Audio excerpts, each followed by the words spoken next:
If you ever sat in a meeting nodding like you understand and then walked away thinking, I have absolutely no idea what's going on, this video is for you.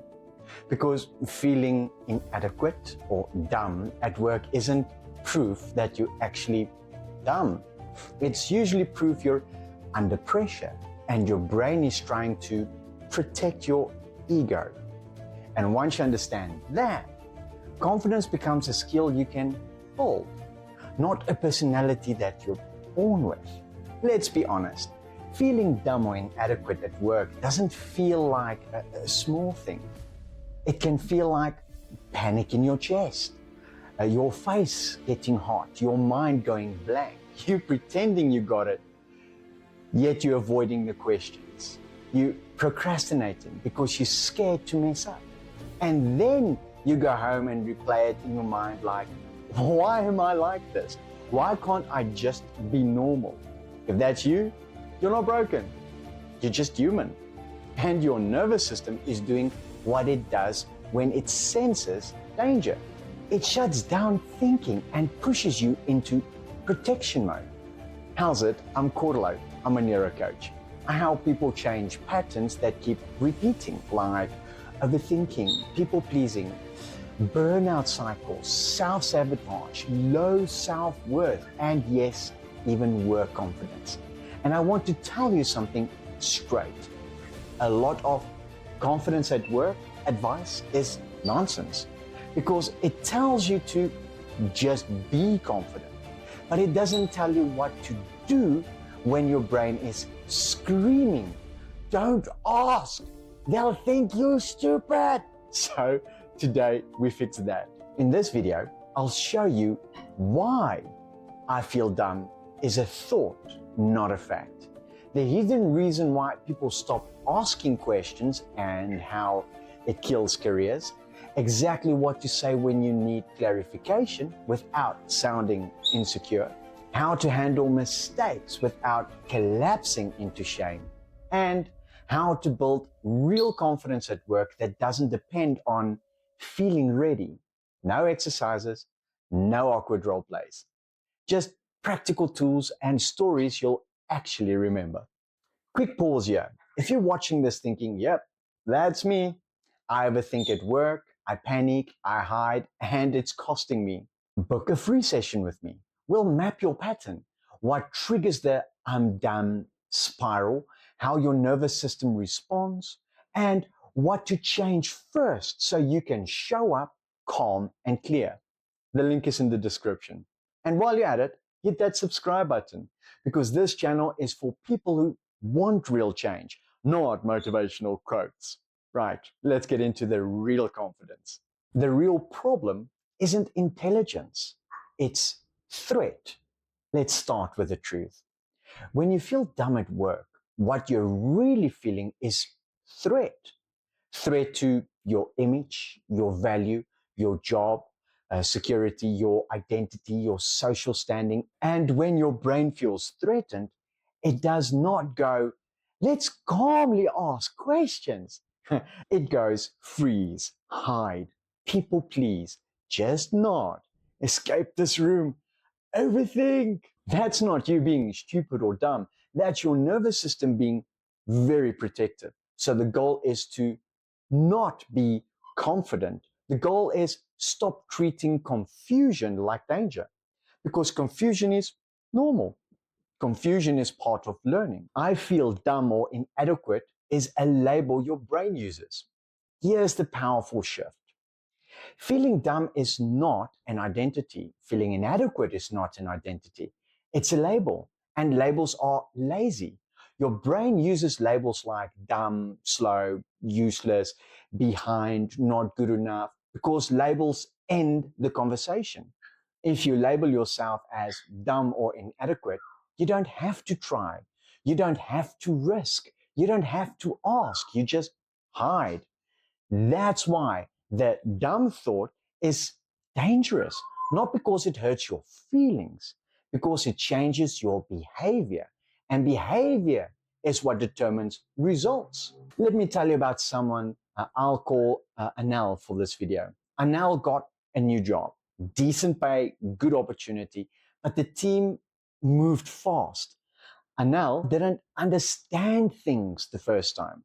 So she started thinking, they're going to realize I shouldn't be here. So what did she do? She became quiet. She avoided questions. She tried to figure out everything by herself. And that sounds responsible, but it's actually the fastest way to fail in anything because nobody learns a new system alone. So her performance dropped drastically, not because she was inadequate, because she was hiding. And hiding kills confidence. Confidence at work is built on one thing: clarity. Here's the secret nobody tells you. Confidence at work comes from clarity, not vibes. Clarity means I understand what's expected. I know what good looks like. I know the next step. I know who to ask. I know how to check my work. When you lack clarity, your brain fills the gap with shame. It goes, I don't understand, so I must be inadequate. But the truth is, you don't understand because you don't understand yet. That's it. So your mission at work is not look smart. Your mission is get clarity. The question skill and why changes everything. If you learn one thing from this whole video, let it be this: people who grow at work are not the people who get it the first time. They're the people who ask clean questions because questions show you care, you're responsible, you want accuracy, you want results, and here's the truth that will calm your nervous system immediately. Most bosses do not want you to pretend. They want you to succeed. If you don't understand and you pretend, you create problems for later. So asking questions early is not embarrassing.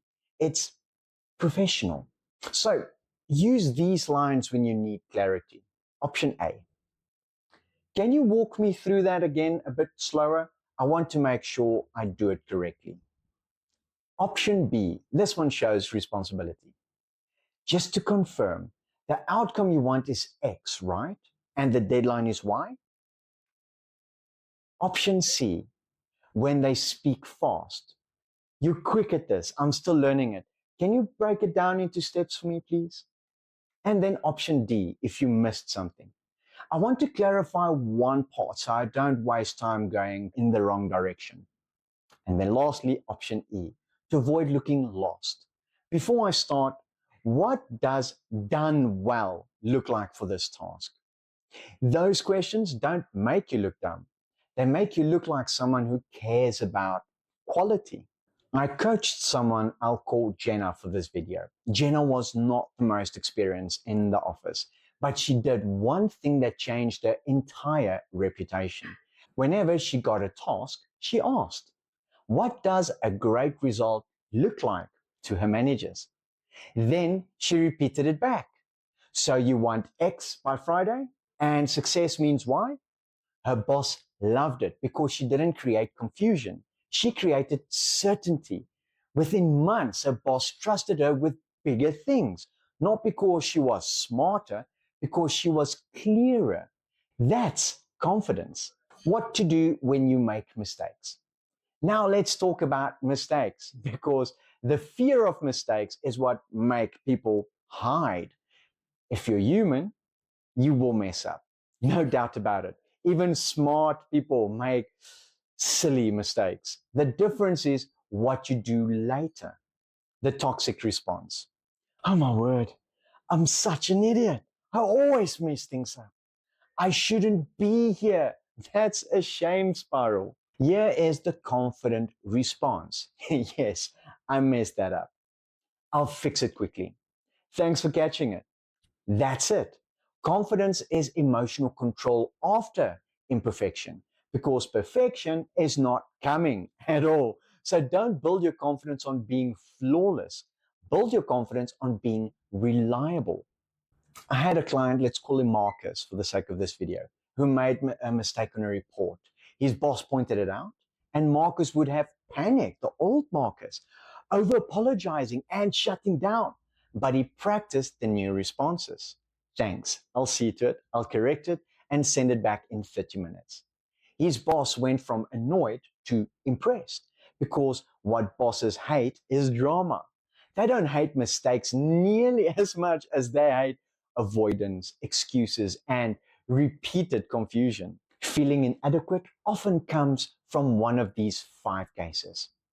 Most people think I feel inadequate or I feel useless means they lack ability, but it often comes from one of these. You're new, so of course you're slower. They're explaining badly, fast, vague, missing steps. You're overloaded. Stress blocks memories and focus. You're scared of judgment, so you freeze. You lack a system to capture info, so you forget. Notice, none of these means you're inadequate. They mean you need clarity plus communication plus a calmer system. And if you're in an environment where people shame you for learning, that's not you as a problem. That's a workplace problem. So, how to handle fast people, impatient people, and you should know this type people. Let's be real. Some workplaces are absolutely brutal. Some coworkers are very impatient. Some managers have zero teaching ability. So, what do you do? Number one, don't personalize speed. When someone is fast, it doesn't mean you are inadequate. It means they've done it 1,000 times. Number two, ask for format. Instead of, I don't get it, say, can you show me an example of what this should look like when it's done? Examples are gold. Number three, ask for priorities. What part matters most here? Accuracy, speed, detail? That question makes you look smart because it shows you understand trade offs. I had a client who worked with someone who explained everything like auctioneering. My client thought she was very inadequate. No, the coworker was just fast and unskilled at teaching. Once my client started asking for examples and priorities, her confidence came back because she wasn't guessing anymore. The visibility trick that builds confidence fast. Here's an underrated confidence builder at work. Visibility. If you feel insecure, your instinct is to hide, but hiding increases fear. So instead, become visible in a calm way. That means confirm what you're doing, update progress, ask early questions, show your work before it's final. Not because you want attention, because visibility creates safety. When people know where you are, your brain stops assuming danger. So, what do you say? Quick update, I'm working on X. I've done A and B. Next is C. I'll send the draft by 2 p.m. That alone stops a huge amount of anxiety. And now the real confidence formula. Let me land this formula for you clearly. Confidence at work equals clarity plus repetition plus repair. So, clarity, you ask clean questions. Repetition, you do the work enough times. And repair, you recover from mistakes without shame. And that's it. And the more you do this, the less you need your brain to feel confident. You'll just function confidently. If this is helpful, hit like and comment the word clarity in the comments below, because clarity is what stops the I feel inadequate spiral. You're not dumb, you're learning. Let me end with this. Needing something explained more than once does not mean you are inadequate. It means you're learning. And if someone judges you for learning, it says a lot more about them than it says about you. Your job is not to look smart. Your job is to get clear, build skills, and deliver results. And you can do that. Now, if you want help building real confidence at work, the kind that doesn't collapse under pressure? Book a free session. The link is in the description. Subscribe for more neuro coaching tools for self-worth, emotional control, and real-world performance. And comment clarity if you're done hiding and ready to ask the right questions. Thank you so much for watching. I'll see you in the next one. Cheers.